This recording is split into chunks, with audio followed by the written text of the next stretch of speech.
Shalom, shalom. You're in the home of legendary Rastafari. Driving a lot, but share this information. I give thanks. I'll be waking up early. It's like it's the 6 a.m. my time in Hawaii, but a good hours to get up and do what you have to do. It's today we're gonna talk about something today that many people don't really talk about this. So I want to tell everybody shalom. Welcome back to the channel where we explore rich and profound teachings of Rastafari. I'm gonna give you some info right here about me. You can go get the book, or if you want the book, 10-Year Affair. It tells you my journey through in America, coming from living like a thug life or whatever you want to call it, running the street and finding Rastafari. Rastafari found me. So, but I want to tell you something. My grandfather is a West Indies or West Indian. I'm a West Indian. West Indian is a tribe in Tennessee, the Yuchi tribe in southern middle Tennessee. That's what tribe I'm from. I'm from the Yuchi tribe. But that's why I'm pissed to break this down about the Black history. Even though Rastafari talks about Africa and Pan Africanism, but me, I'm from the tribe of Yuchi. I'm in America. I was American, but this thing is sort of it's a big mix. That is my study. I'm not here to debate with people, but if you want to debate about Ethiopia, I have studied Ethiopia for 20 years, but I think it's a big mix. These ain't the real Ethiopians that you see today. You know what I'm saying? But I'm from the tribe of Yuchi in Tennessee, to the Cherokee, Tennessee River, all that. I'm a West Indian. So when I talk about Rastafari, that's what my life was. You know what I mean? So I'm giving you the real history of Rastafari. Like I told you, I was taught about William Yachting, um, or debtor, Rastafari Rabbi. You know what I mean? Studied all of his teaching. We talked so much back in the day. It's been back in the day, early 2000s, when YouTube was really just now getting there. You can just post anything without being blocked. So today we're gonna dive into this powerful, important topic of Black history through the eyes of Rastafari. You know what I mean? So did you know that Rastafari movement played a crucial role in shaping the global perspective of Black identity and Black empowerment? So this video, we will explore how it changed history forever. For Rastafari, Black history is not just a series or events or a list of important figures. It's a spiritual journey or reclamation of the identity and the resistance against the forces of oppression, what we call Babylon. We've been saying Babylon forever, even though it's in the Bible, but we've been using that forever. So for the next over 10 to 15 minutes, we're going to explore how Rastafari views Black history, focus on the roots, the movement, the significance of Africa, the impact of colonialism, and the endurance, legacy, and resistance and the liberation.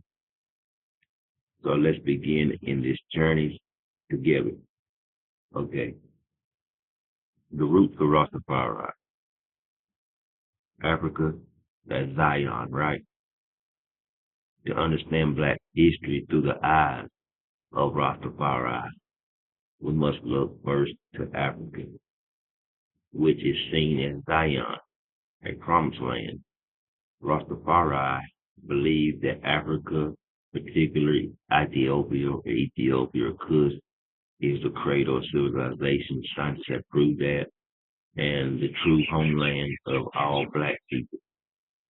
This belief is deeply rooted in the Bible, where Ethiopia is often mentioned, I think nearly 76 times, with 70 sometimes, as the land of the greatness and divine favor.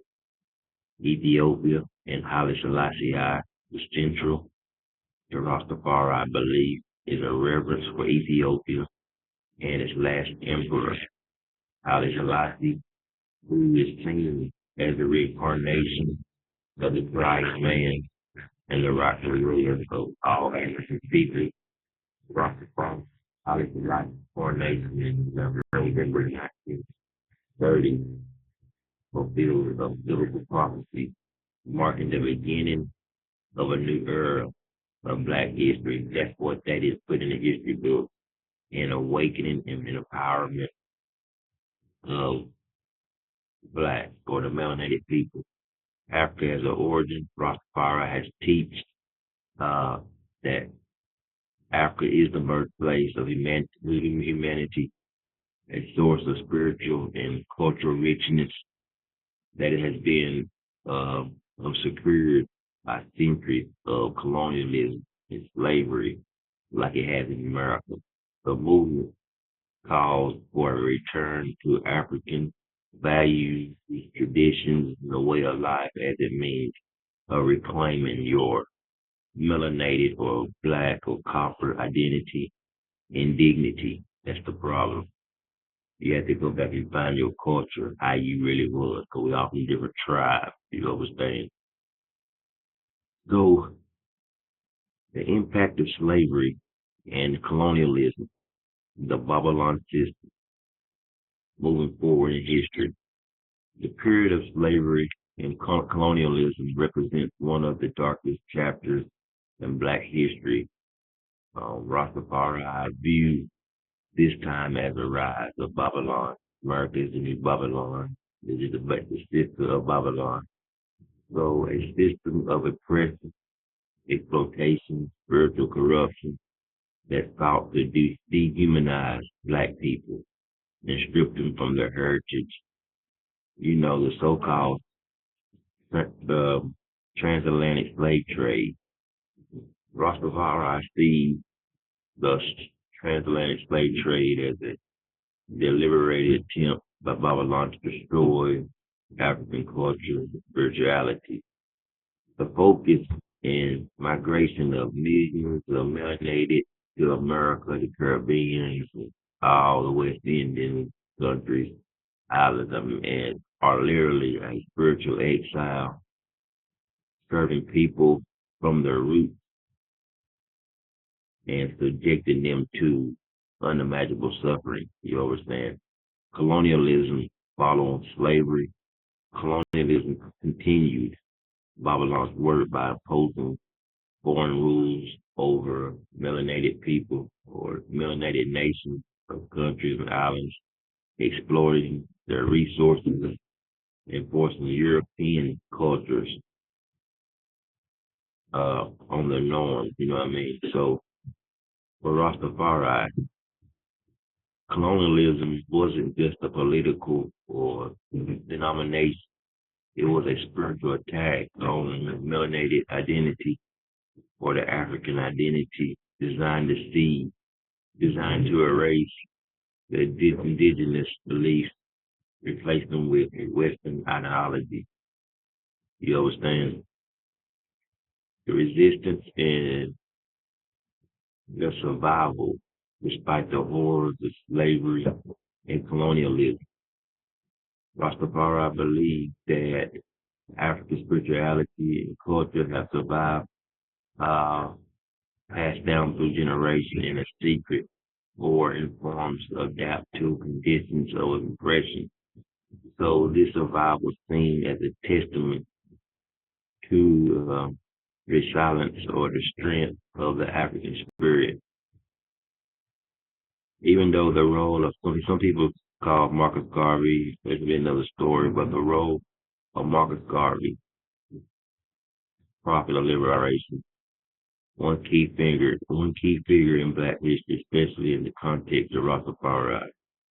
Marcus Garvey was born in Jamaica, 1887. Garvey was a visionary leader who devoted for global unification of Black people. and the return to Africa. Although not all Rastafarians himself, Garvey teachings are considered prophetic and laid the groundwork for the movement. You know, Garvey's teachings, Garvey promoted the idea of black pride, self-reliance, and the rejection of the colonial rule.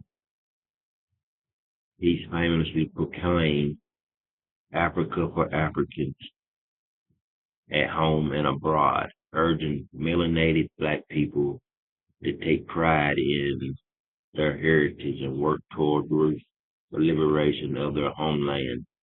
This message resonated deeply with those who would later become Rastafari and Rastafarians, inspiring them to see Africa as the true Zion, you understand, and to the resistance, the force of Babylon, right? You get it? So the prophecy, Garvey was like often credited with prophesizing the rise of a black king in Africa, but there'll be a later story too on that. This is just a black history. So Marcus Garvey said, black king in Africa who would lead his people to freedom. When Haile Selassie was crowned emperor of Ethiopia, Rastafari saw this as a fulfillment of Garvey's prophecy. His place of a central figure in the movement, understanding black history, you understand? So Rastafari and the civil rights movement, a global struggle. As we move into the 20th century, the struggle for civil rights in the United States and the Caribbean and all over, fight for independence in Africa. The Caribbean are seen by Rastafari as a part of a global movement against Babylon. The civil rights movement. In the eyes of Rastafari, the civil rights movement in the U.S. was a continuation of resistance against Babylon, echoing the call for liberation, the equality that had been heard throughout the African diaspora. Leaders like the so-called Martin Luther King, Malcolm X are respected on their roads in challenging the system and advocating for the rights of the melanated or the black people. So when it comes to African independence, the wave of independence moving across Africa in the mid-20th centuries is seen as a significant victory in the fight against Babylon. For Rastafari, this movement was not just a political but spiritual, representing the reawakening of the African nation to their true power and potential. Jamaica and the Caribbean. In Jamaica, where Rastafari was born, the movement aligned with the broader push for social justice, economic equality. Rastafari played a crucial role in advocating for the rights of the poor, using their spiritual beliefs as a foundation for activism. So the legacy of resistance, reclaiming black identity. Today, we see Rastafari on four corners of the earth continue to view history as a story of resistance and the resilience of the movement. Teaches that the fight against Babylon is ongoing and the systematic racism, economic inequality, and cultural oppression still persist today. Reclaiming the identity. Rastafari emphasized the importance in reclaiming African identity and the use of the Amharic language, Ethiopian language. This includes celebration of African holidays, embrace of natural living through the eyes of Ital lifestyle. So the spiritual liberation, the ultimately Rastafari believe that the true liberation is spiritual.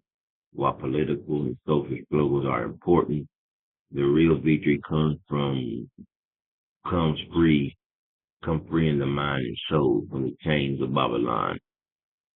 This is why meditation and prayer and the study of scriptures are central to Rastafari practice. They are tools for spiritual warfare, helping individuals to rise above the materialism and corruption of the modern world. The conclusion, the ongoing journey.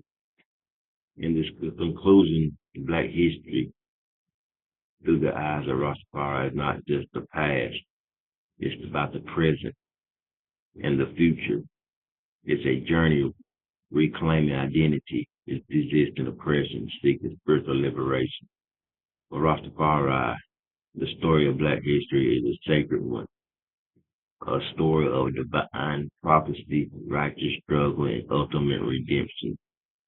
By understanding or overstanding this perspective, we gain a deeper insight into the spiritual and cultural significance of Rastafari and its teaching. As we continue to explore these topics, let's remember that Black history is not just something to be studied. It's something to be lived, honored, and respected. So I give thanks for you joining me today. If you found these discussion enlightening, please like, share, subscribe for more content on Rastafari, natural life, and teaching. Stay blessed, and may God guide you on your journey to truth and understanding.